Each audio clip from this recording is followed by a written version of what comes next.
it's not like, it's not eloquent. It's not trying to see how eloquent you can be in the speech. It's something that's resonating inside. How does your heart speak when you're trying to, and there's no words for it? I know Noah probably stood before that altar as he did the sacrifices, pulling from the clean animals. This is not being a pious show. This is someone who's got when he steps off there, he can see everything change and he can understand the world that I know, everything changed. And the only thing I know, I am under the grace and under the mercy of God. And I can see his mind is probably still thinking about all that he saw, all that's taken place. And I can see him pray with such fervency that God can see and smell. See, it's of the heart. God knows the thought and the intent of the heart.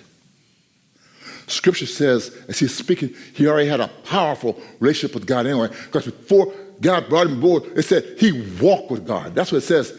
Yeah, it says he already walked with him. So he knew him. He reverenced him. And as he's speaking with such fervency, and the scripture says, then God said in his heart. I say, then God said in his heart. Whose heart? At verse 21, chapter 8, verse 21 says, then Adonai smelled the sweet aroma. And Adonai said in his heart, I will never again curse the ground because of humankind, since the imaginations of a person's heart are evil from his youth. Nor will I ever again destroy all living things as I have done, so long as the earth exists. Sowing time and harvest, cold and heat, summer and winter, and the day and night will never cease. I should read that piece, and I'm thinking like, as God looked out, and that's what he's speaking. But then my heart says, again, it's different, and it says, God said in his heart. My question comes in and says, whose heart?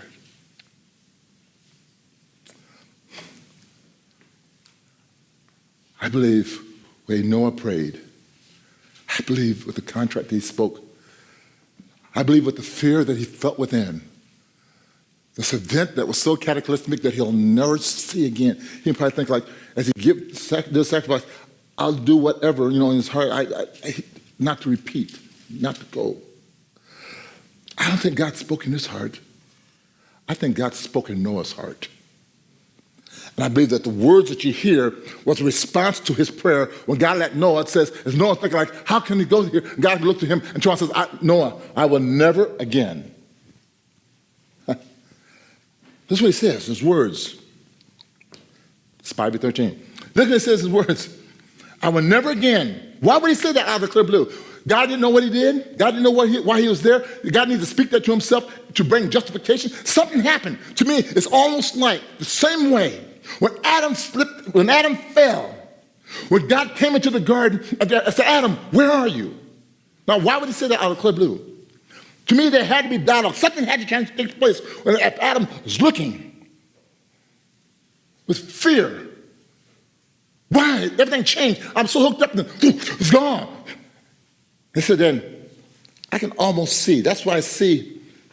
I used to use the analogy. I said, when the second Adam, Yeshua, was on the cross, I think he picked up where the first Adam fell. And I think that second Adam, as he stood, and when he cried on the cross, Eloi, Eloi, Eloi, lama sabachthani.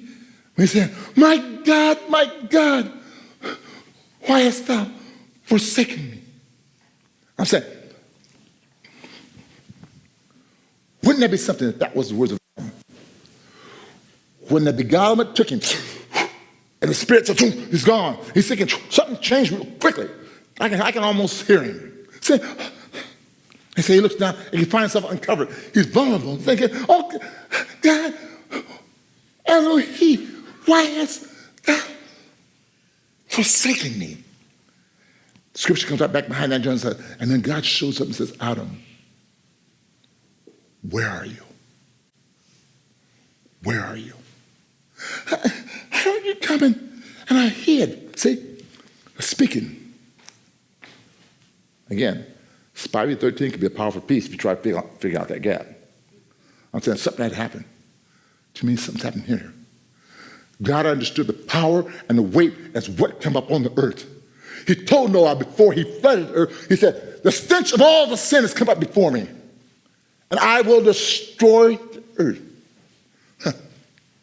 He don't need to reiterate to himself.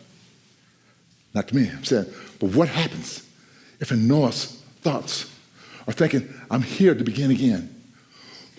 I don't want to see this again.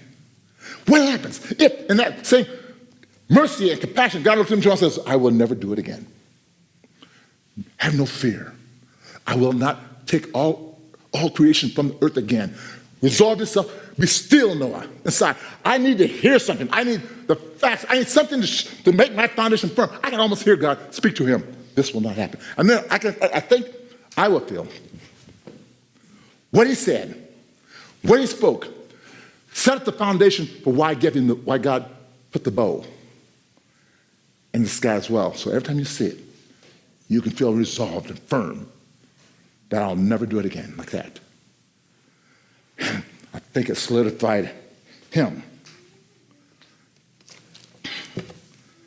I believe his sacrifice and prayer set it up for God to come to respond to him. I love this piece.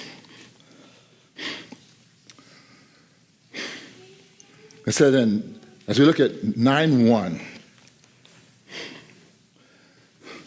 in chapter 9, verse 1, it picks up and it says this.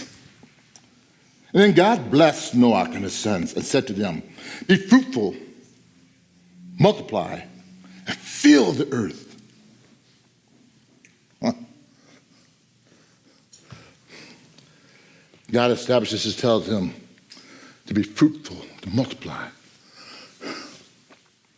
See, to me, if you go back over to Genesis 1:28 and verse 29, the same piece, when God first created him, he's reiterating, he's reaffirming what he spoke before. This is where I always say, you can almost see the transparency of the level of the layers, because if he spoke this to them, when he, let's take it over there. Look at Genesis 1:28. It says,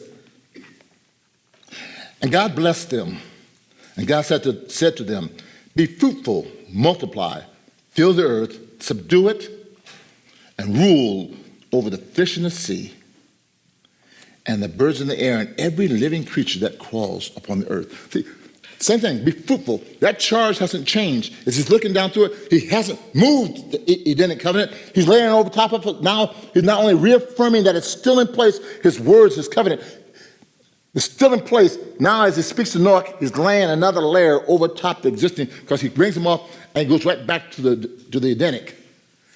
By laying down the foundation, by telling him, reaffirms it by telling him, be fruitful, multiply, and fill the earth, to have dominion over every living creature. Yeah. But if you look back over 8, something happens. He alters it.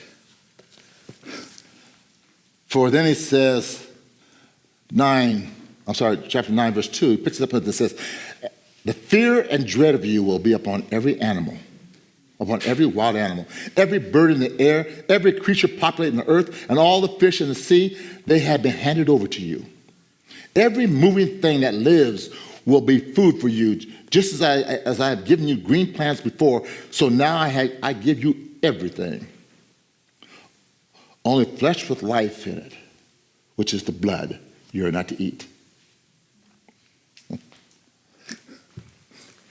So, I see, reaffirms, he takes it to another level and puts it to another depth. For now, he says, man's dominion, his supremacy over animals, over the whole animal kingdom is now more forcibly affirmed. What do you mean? Before man's rule with all creation, he governed by their love of man. They responded to him. They reverenced him. When Adam walked, and God brought them all before him, and God gave them dominion over the earth and all the animal kingdom, everything. See, with animals, that's what he speaks in terms of how they will change again. In the book of Revelations, when he said the lion will lay down with the lamb, and they'll all go back to eating grass again. But at that point, he says, now God says, when these animals come off this ark, they were dealing with you, they're relating to you the way it was before the flood. Now when they come out and they go to repopulate and they're off the ark, that whole equation is going to alter because you cannot govern in that fashion no more. He says, I place a fear and a dread in them. He said, because before, whether it's love and the reverence that they held for us as our lords and as friends, can no longer be that way. He says, why is that? He says, because sin has altered their submission. The thing that's within them, when sin entered the world, their submission and what helped to bring all the corruption of sin to bear before the flood. He said it altered their submissions because man had lost the power and the spirit over all creation. And when God cursed the ground, when he's dealing with Adam and Eve after the beguilement, he said even nature itself was rebelling against them. So God says, henceforth, in order to protect and preserve man's rule and dominion, he said, now fear and dread would be the rule, how man would rule the animal kingdom.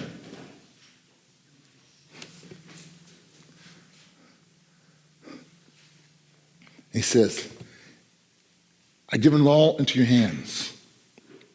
Everything has changed.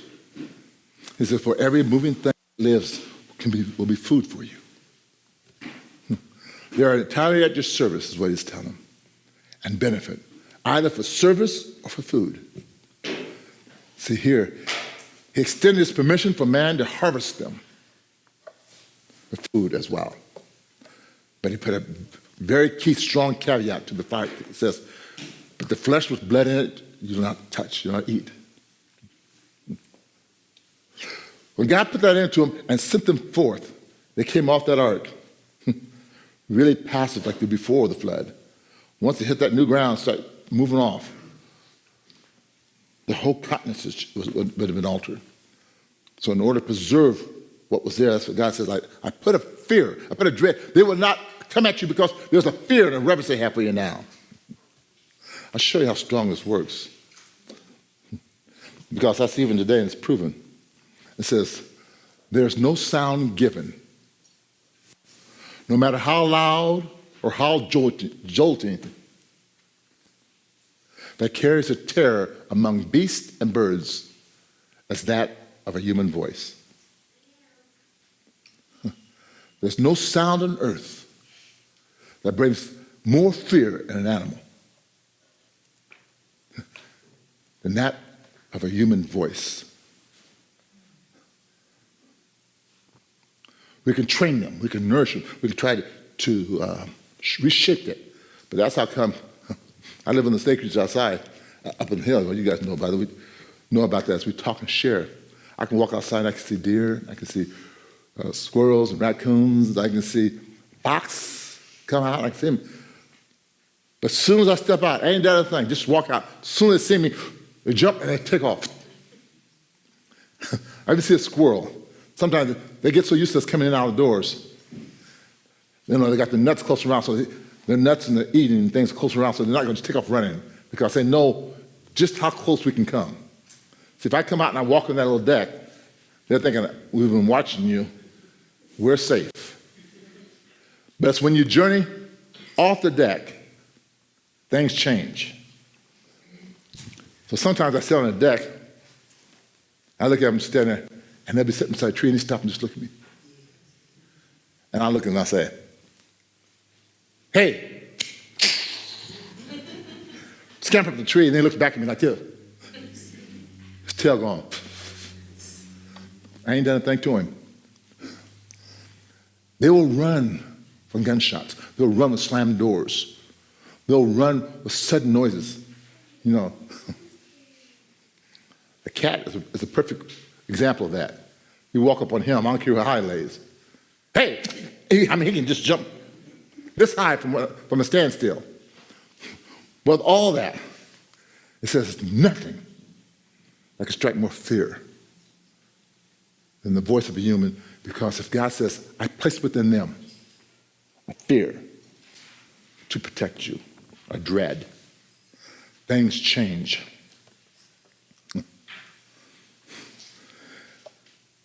But then he says, again, he says, everything that moves will be food for you. But he gives a solemn restriction as you read. An acknowledgement of the sanctity, understand that, and we can get into the clean and unclean at a different time. Because all things are lawful, but not all things are profitable. But it says in it, one thing, whether clean or unclean, stands firm. God tells you, watch out for the blood.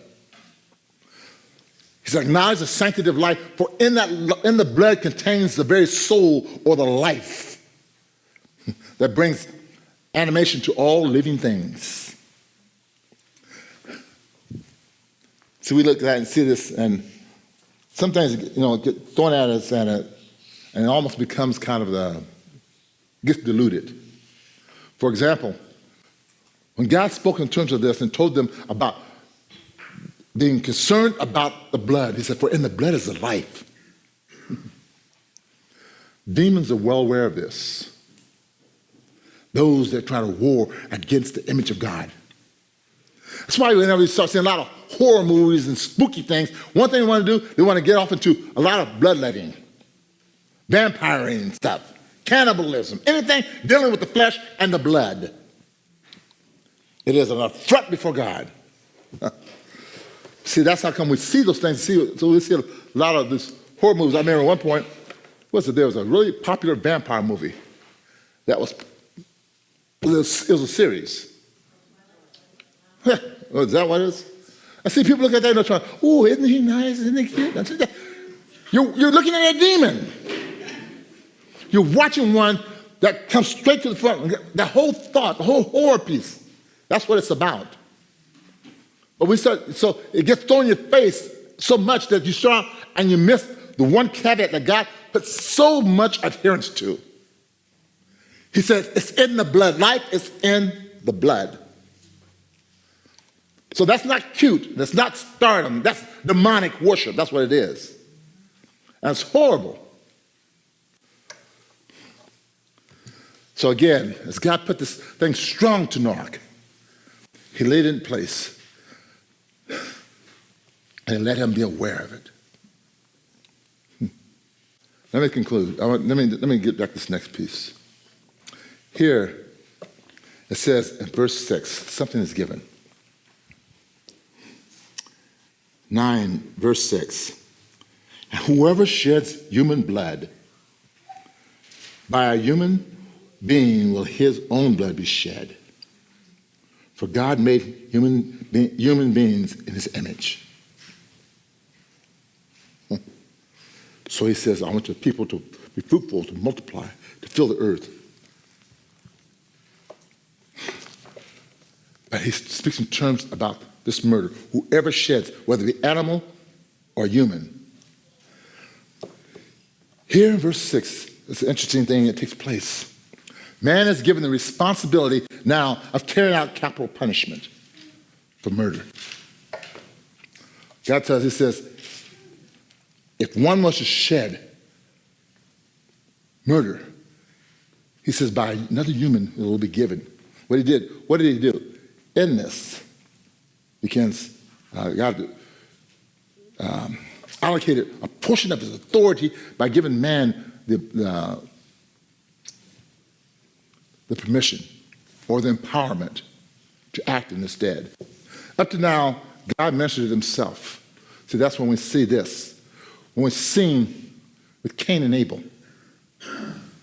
In that piece, Genesis 4:10, when Cain killed Abel, he says at that point, he said, God ministered to him, separated him from him, but it was God that judged this. So the rabbi says, within the teachings, it says, within this awesome responsibility of understanding and being able to judge or to bring to judgment murders, comes the minor ones of that. This piece is the basis established the earthly or civil government as we've seen it. Where do you get this? Because although the commandments at Sinai, when Moses brought the 10 commandments, and we talked about all the other commandments that took place, that set the whole mode that governs our actions, how we eat, how we interact, and what we do, and everything from stealing to moving boundary stones, there's a whole judicial process that was set in place. We've seen all that come into place in the fullness with everything that was revealed from Sinai. But all that was revealed at Sinai had its basis and had a story that began here with that one praise. Because from this one little facet, when God started delegating the fact of capital punishment for murder, this command, verse 6, as well as the oral teachings. What do you mean by oral teachings? Would you believe before when Adam moved, there was commandments and there were statutes they knew of God, that they can determine what was sin and what wasn't sin, what they should do, what they shouldn't do.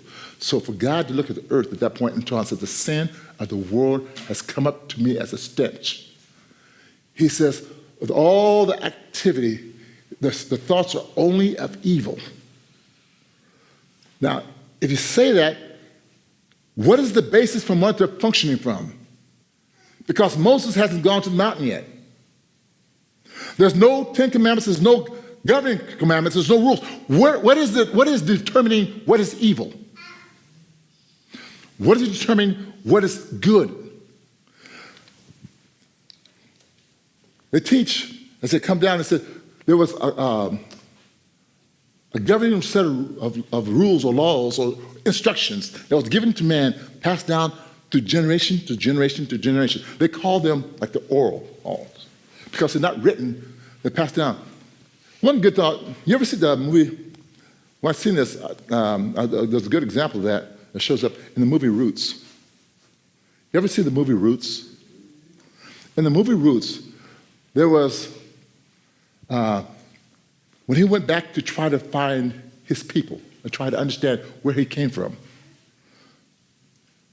Alex Haley, as he went back into him, he couldn't find no written documentation that talked about where he was from, his tribes. But they spoke to him about a man called Agirut. He says, they are the village historians. They're living in all the different villages and towns and stuff. And what they did, they sat there and they would memorize and they would contain all the history of the village, of the community by memory. And so what they would do, they sat there and he would recant and start telling you stuff about the village. As he would do this, he couldn't jump. Like he trying to say, okay, like he'll say, he'll start talking about who founded the village and how it came to be. He starts talking about this whole thing. And he said, okay, get past that. I want to know, where did this family come from? He couldn't do it. He can't jump.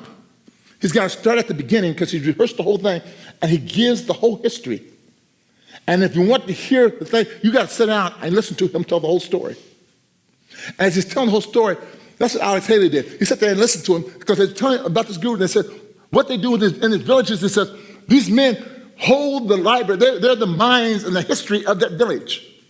And you can sit down and listen to them, and they'll tell you, just like when we read about the lineage in the scriptures, they'll tell you who bore who and what happened. They start talking about all these highlights of the village.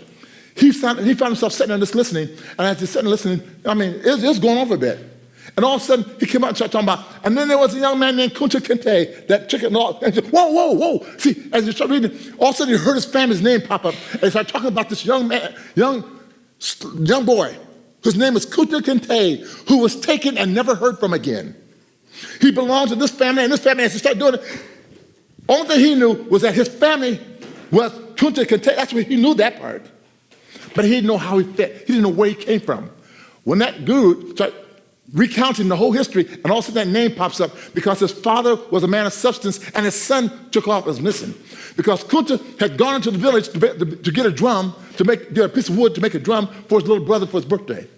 And that's what he said. He left the village looking for a drum and was never seen again.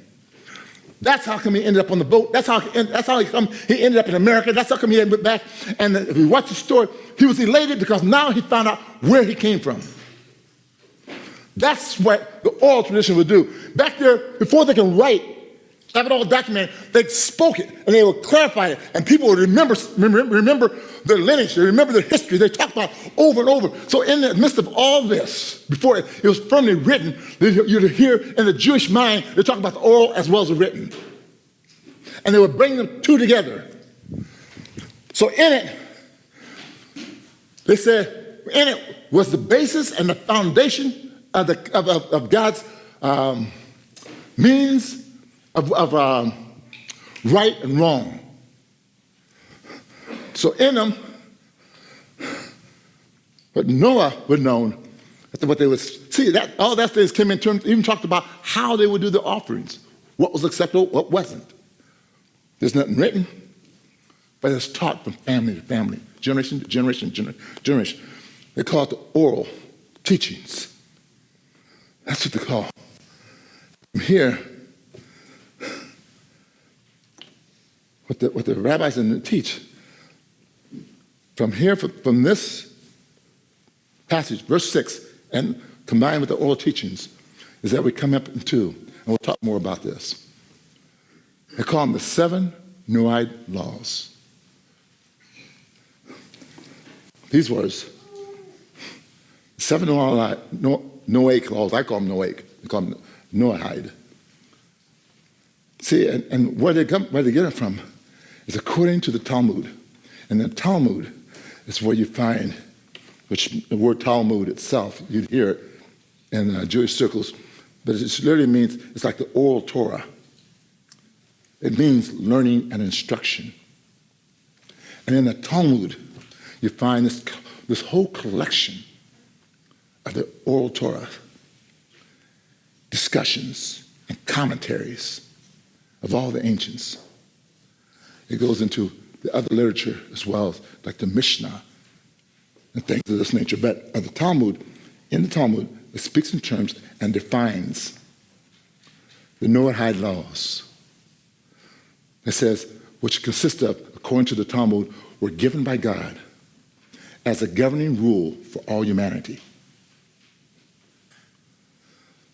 And in this, we'll see this thing play itself out again, because I'll talk more about this.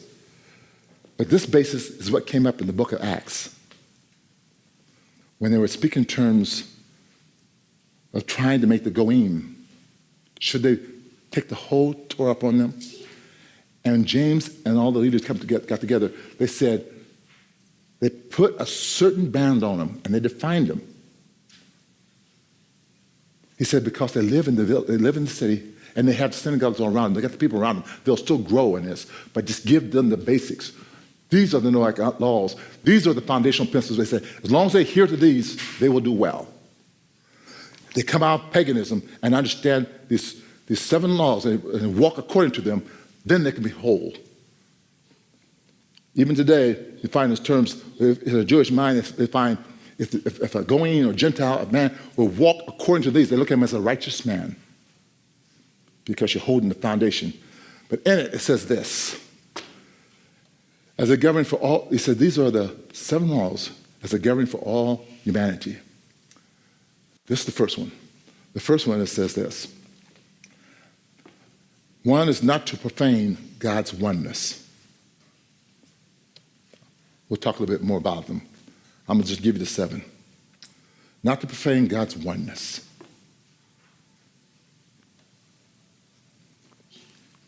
Number 2, do not blaspheme.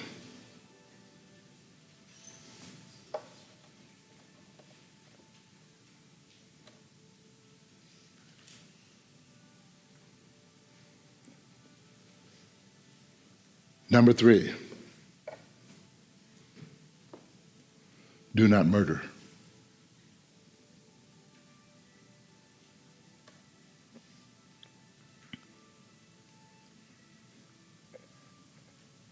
Number 4,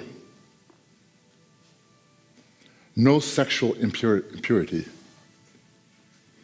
Impropriety, speak in terms, again, we'll talk about each of these, but it speaks in terms about sexual purity.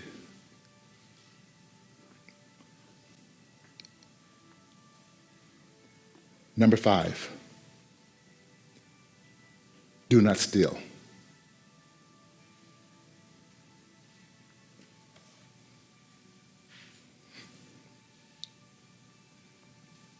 Number 6, do not eat blood.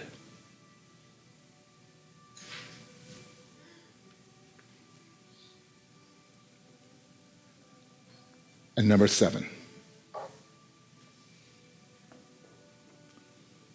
you are to submit to civil authority, for all authority is given unto God.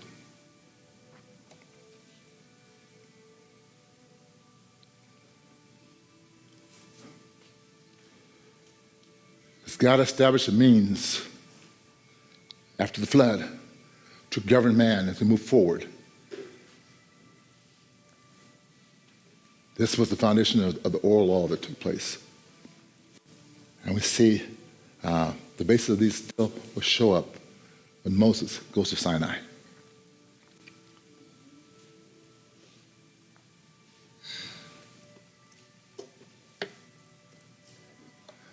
God's an incredible God as he wants to start the world again.